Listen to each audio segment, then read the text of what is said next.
Hello all, ఆగండి ఆగండి ఆగండి, మీకోసం హోటల్ స్టైల్ పన్నీర్ రెసిపీ అయితే చూపించబోతున్నాను. పన్నీర్ని క్యూబ్ షేప్లో కట్ చేసుకోవాలి. 200 గ్రామ్స్ తీసుకున్నాను నేనైతే.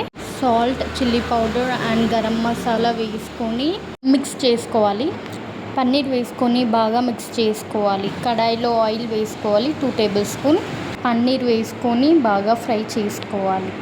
ఫ్రై చేసిన పన్నీర్ పక్కన పెట్టుకొని అదే ఆయిల్లో ఆనియన్స్ ఇంకా టమాటోస్ వేసుకోవాలి. సాఫ్ట్ అయ్యాక కాజు కూడా వేసుకోవచ్చు, నేనైతే మర్చిపోయాను. గ్రైండ్ చేసుకోవాలి. 2 టేబుల్ స్పూన్ ఆయిల్ వేసుకోవాలి. జీలకర్ర వేసుకొని గ్రైండ్ చేసుకున్న పేస్ట్ వేసుకోవాలి.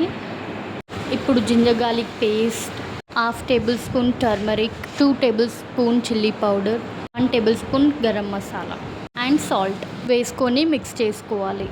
ఇప్పుడు కమ్మటి పెరుగు తీసుకొని వేసుకోవాలి. పెరుగు బాగా మిక్స్ చేసుకొని వేసుకోవాలి. 2 మినిట్స్ సిమ్లో పెట్టుకోవాలి. ఆ తర్వాత గ్రేవీకి సరిపడే వాటర్ వేసుకొని క్యాప్ పెట్టేసుకొని ఫ్రై చేసిన పన్నీర్ వేసుకోవడమే. Paneer is ready.